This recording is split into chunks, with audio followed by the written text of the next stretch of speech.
کے جذبے کو دیکھا، اس گہوارے کے اوپر ہاتھ رکھا جیسے کوئی قرآن پہ ہاتھ رکھ کے قسم کھاتا ہے نا، اس انداز سے ہاتھ رکھا اور کہا رباب یہ حسین کا وعدہ ہے، یہ حسین کا وعدہ ہے، کل تیرے اصغر کو اکبر سے بڑا کر کے نہ دکھا دوں تو مجھے حسین نہ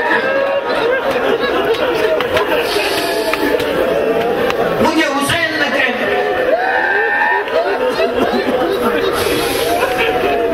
سامعین گرامی، ماں خوش ہو گئی کہ میرا اصغر بھی میدان میں شہید ہوگا۔ حیران تھی کہ یہ پیروں پہ چل کے نہیں جا سکتا، یہ کیسے میدان شہادت میں جائے گا۔ ہوتے ہوتے ایک شہید ہوتے رہے اور رباب انتظار میں بیٹھی رہی، پتہ نہیں میرے اصغر کی کب باری آئے گی، پتہ نہیں میرے اصغر کی کب باری آئے گی۔ حتیٰ کہ موقع آیا کہ حسین نے میدان میں کھڑے ہو کے کہا حل من ناصر ینصرنا، ہے کوئی جو حسین غریب کی مدد کرے، ہے کوئی جو مدد کرے۔ اچانک ابھی یہ جملے زبان سے نکلے تھے کہ خیموں سے بیویوں کے رونے کی آواز آئی۔ حسین میدان سے پلٹے، اے بیویوں کیوں رو رہی ہو، ابھی تو حسین زندہ ہے، ابھی تو حسین زندہ ہے۔ بیویوں کا مولا، وہ جو ننھا بچہ تھا نا، آپ نے آواز دی، استغاثہ کی صدا بلند کی، اصغر نے خود کو جھولے سے گرا دیا۔ دیکھیے مولا کی حکمت پہ غور فرمائیے۔ میرا دل چاہتا پوچھوں کہ مولا یہ تو آپ رات ہی کو بتا چکے ہیں کہ اصغر شہید ہوگا، ماں بھی جانتی ہے اصغر شہید ہوگا، آپ بھی آ جائیں اصغر شہید ہوگا، لیکن آپ اصغر کو میدان میں لے نہیں جا رہے، خود نہیں لے جا رہے، استغاثہ بلند کر رہے ہیں۔ ایسا لگتا ہے کہ جیسے اصغر کو میدان میں لے جانے کا ارادہ نہیں ہے، لیکن حسین کہیں گے کہ نہیں، میں اصغر کو تو لے جانا تھا، اصغر کو تو شہید ہونا تھا، لیکن شہید ہونے سے پہلے میں نے اپنے ہر شہید کو ایک موقع دیا کہ وہ دنیا کے سامنے اس بات کا اقرار کرے کہ وہ کربلا میں لایا نہیں گیا ہے، آیا ہے۔ میرے ہر شہید نے مختلف موقعوں پر میں نے موقع فراہم کیا کہ وہ اقرار کرے کہ وہ جام شہادت اپنی رضا سے پی رہا ہے۔ یہ اپنے شہیدوں کے مرتبے کی بلندی کے لیے حسین کر رہے تھے۔ جتنا شعور شہادت بڑھتا جائے اتنا زیادہ شہادت میں رتبہ بڑھتا جاتا ہے۔ تو حسین چاہتے ہیں کہ جو جام شہادت پیے پوری بیداری کی حالت میں اپنے ارادے کی روشنی میں سب شہید ہو جاتے، سب کے لیے کہا جاتا کہ میدان میں خود چل کے گئے تھے، خود شہید ہونے کے لیے آئے تھے۔ اگر حسین علی اصغر کو اٹھا لاتے تو دنیا کہتی اور تو اپنی مرضی سے آئے تھے، علی اصغر کو حسین جبرن اٹھا لائے تھے، باپ بیٹے کو اٹھا لایا تھا۔ اس لیے حسین چاہتے تھے کہ چاہے 6 مہینے کا بچہ ہے یہ بھی میدان میں آئے تو اپنی رضا سے آئے، اپنی مرضی سے آئے۔ اس لیے حسین نے استغاثہ بلند کیا، علی اصغر نے خود کو جھولے سے گرا دیا۔ اب حسین آئے، رباب تیرے بچے کو میدان میں لے جاؤ، میدان میں لے جاؤ۔ رباب خوش ہو گئی، ہاں مولا میں تو صبح سے انتظار میں تھی، میرے اصغر کی باری نہیں آ رہی تھی، لے جائیے۔ حسین نے گود میں لیا، لے کے چلنا چاہتے تھے۔ رباب آگے بڑھی، مولا ذرا چند لمحوں کے لیے بچہ میرے حوالے کر دیں، میرے حوالے کر دیں۔ کیوں رباب دینے کا دل نہیں چاہتا؟ ارے مولا یہ بات نہیں، اگر یہ بات ہے تو لے جائیں، میں چند لمحوں کے لیے چاہتی ہوں۔ حسین نے علی اصغر رباب کی گود میں ڈال دیا۔ رباب اس بچے کو لیے ہوئے خیمے کے پچھلے حصے میں چلی گئی۔ کچھ دیر کے بعد برآمد ہوئی تو کیا کیفیت تھی؟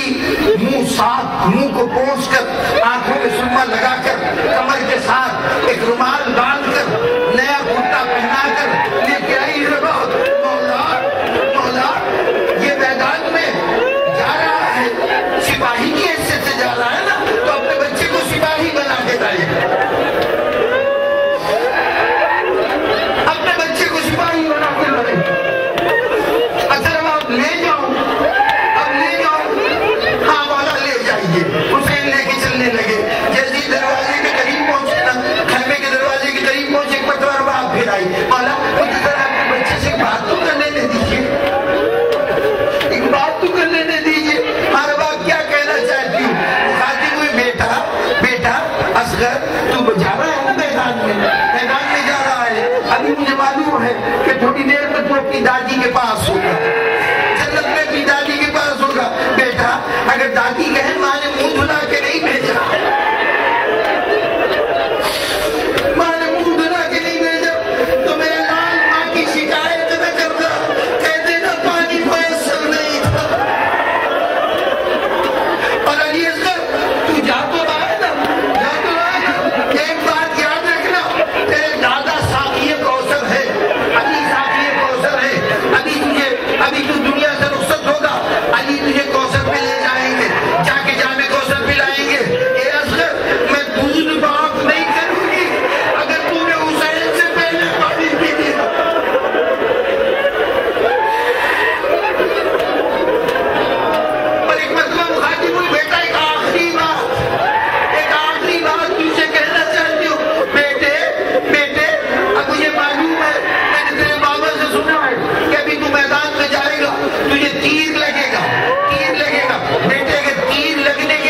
عباس نے کہا کہ حسین ہم نہ تمہیں پانی دیں گے نہ تمہارے بچوں کو پانی دیں گے.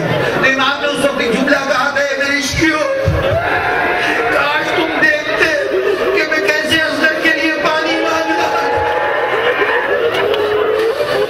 کیسے اصغر کے لیے پانی مانگ رہا تھا اور کیسے دنیا مجھ پہ ہنس رہی تھی. میں اس کو رہنے پر جب حسین کو پانی دینے کے لیے کوئی آمادہ نہ ہوا تو حسین نے جملہ کہا کہ اگر یوں نہیں پانی دیتے نا تو سمجھتے ہو کہ میں اس بچے کے بہانے اپنے لیے پانی مانگ رہا ہوں تو میں اس بچے کو اس زمین پہ لٹائے دیتا ہوں اسے پانی کے 2 گھونٹ پلا دو. ابھی جب یہ جملہ کہا تو یزید کی فوجوں میں کچھ ہلچل ہوئی. لوگوں کے دل میں خیال آیا کہ آخر اس بچے کو پانی پلانے میں کیا حرج ہے. کچھ آوازیں بلند ہونے لگی. عمر ابن سعد نے حرملہ نامی ایک تیر انداز سے کہا حرملہ جلد از جلد حسین کا کلام کاٹ دے حسین کا کلام قطع کر دے. اگر اس بچے کو لے کے حسین تھوڑی دیر میں اور کھڑے رہے تو فوج بغاوت میں آمادہ ہو جائے گی. بس حرملہ اس نے مانا ہوا تیر انداز تھا اس نے اپنی کمان میں تیر جوڑا. اب ہمیں اس تیر کا صحیح اندازہ نہیں کہ کیسا تھا لیکن یقیناً اتنا ضرور تھا کہ شاید بچے کو تیر سے وزن کیا جاتا تو تیر زیادہ وزن.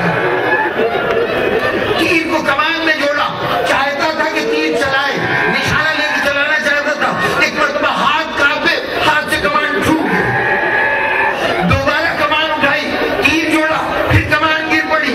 ایک شخص کا سنان ابن انس وہ قریب کھڑا تھا. اس نے کہا حرملہ کیا بات ہے اس بچے سے ڈر گیا اس بچے سے ڈر گیا تیر نہیں چلاتا. اس نے کہا بچے سے نہیں ڈر گیا جیسے تیر چلانے لگتا ہوں ایسا لگتا ہے خیمے میں اس کی ماں کھڑی ہوئی ہے خیمے کا پردہ ہلنے لگتا ہے.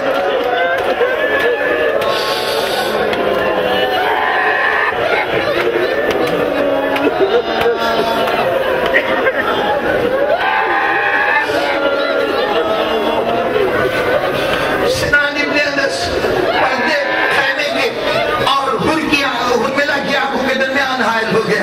اچھا اب کمان سے تیر چلا اب تیری نگاہ کے سامنے کوئی نہیں آئے گا. حرملہ نے تیر جوڑا چلایا. در خیمہ پہ رباط کھڑی ہوئی تھی. رباط کے والد حضرت عمرہ القیس سرزمین عرب کے مانے ہوئے تیر انداز تھے. انہوں نے بیٹی کو تیر چلانا سکھایا تھا. جناب رباط تیر کے ایک انداز کو سمجھتی تھی. انہوں نے دیکھا کہ حرملہ کی کمان سے تیر چلا. ایک مرتبہ آواز دی علی اصغر ہوشیار